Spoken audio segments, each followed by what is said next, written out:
നമസ്കാരം. യു.എസ് മാർക്കറ്റുകളൊക്കെ വെള്ളിയാഴ്ച ക്ലോസ് ചെയ്ത മിക്സഡ് ആയിട്ടാണ്. ഡൗ ജോൺസ് 0.66%, S&P 500 0.19%, നാസ്ഡാക്ക് -0.03% മൈനസ് ആയിട്ടാണ് ക്ലോസ് ചെയ്തത്.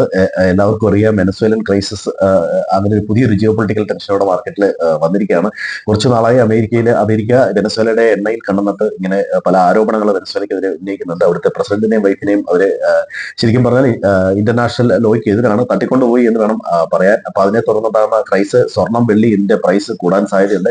ഒരുപക്ഷെ ക്രൂഡ് ഓയിലിന്റെ പ്രൈസും വർദ്ധിച്ചേക്കാൻ സാധ്യതയുണ്ട്. വെനസ്വേലയിലെ ക്രൂഡ് ഈ ഹാർഡ് ക്രൂഡ് ഓയിലാണ്. അപ്പൊ അത് റിഫൈൻ ചെയ്യണമെങ്കിൽ കുറച്ച് കെമിക്കലൊക്കെ ആഡ് ചെയ്യേണ്ടതായിട്ടുണ്ട്. സൗദിയിൽ നിന്ന് കിട്ടുന്ന പോലത്തെ അത്ര ക്വാളിറ്റിയിൽ ചില ഇന്ത്യയെ സംബന്ധിച്ചിടത്തോളം അത്തരം ക്രൂഡ് റിഫൈൻ ചെയ്യാൻ പറ്റും. ഇപ്പോൾ ലോകത്തെ ഏറ്റവും കൂടുതൽ എണ്ണ നിക്ഷേപങ്ങൾ, അതായത് 5-1 ലോകത്തിന്റെ എണ്ണ നിക്ഷേപങ്ങൾ ഉള്ളത് വെനസ്വേലയിലാണ്.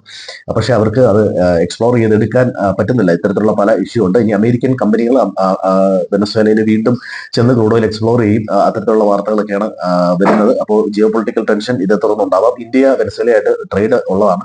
ഓട്ടോ കമ്പോണൻസ്, അതുപോലെ എഞ്ചിനീയറിംഗ് എക്യുപ്മെന്റ്, അത്തരം കാര്യങ്ങളൊക്കെയാണ് ചെയ്യുന്നത്. പക്ഷേ വളരെ ചെറിയൊരു പെർസെന്റേജ് ഉള്ളൂ. കാര്യമായൊരു ഇഷ്യൂ ഉണ്ടാവാനുള്ള ഒരു സാധ്യതയില്ല. ഇനി മറ്റൊന്ന്, ഇന്ത്യൻ മാർക്കറ്റിൽ ഈ CLSIയുടെ IT കമ്പനികളെ സംബന്ധിച്ചുള്ള ഒരു റിപ്പോർട്ട് പുറത്തു വന്നിട്ടുണ്ട്. അതിനകത്ത് HCL ടെക്കിനെയും ടെക് മഹീന്ദ്ര അവർ ഡൗൺഗ്രേഡ് ചെയ്തതായിട്ട് കാണുന്നു. വിപ്രോയെ അൺചേഞ്ച്ഡ് ആയിട്ട് നിർത്തിയിരിക്കുന്നു. അതുപോലെ Coforge, Infosys, TCS, LTI, Mindtree, processor system എന്നിവയൊക്കെ ഔട്ട് പെർഫോം ചെയ്യുന്ന രീതിയിൽ കാണിക്കുന്നു. പല കമ്പനികളും അവരുടെ ബിസിനസ് അപ്ഡേറ്റുമായിട്ട് വന്നിട്ടുണ്ട്. പ്രധാനമായിട്ടും ബാങ്കുകളാണ് ബിസിനസ് അപ്ഡേറ്റുമായിട്ട് വന്നിരിക്കുന്നത്. ഇപ്പോൾ പ്രധാനപ്പെട്ട ബാങ്കിങ് സ്റ്റോക്കുകൾ ഒന്ന് ശ്രദ്ധിക്കുന്ന നന്നായിരിക്കും. എല്ലാവരും പോസിറ്റീവായിട്ടുള്ള ഗ്രോത്ത് ആണ് കൂടുതലും പറയുന്നത്, ലോണിലും അതുപോലെ തന്നെ ഡെപ്പോസിറ്റും ഒക്കെ.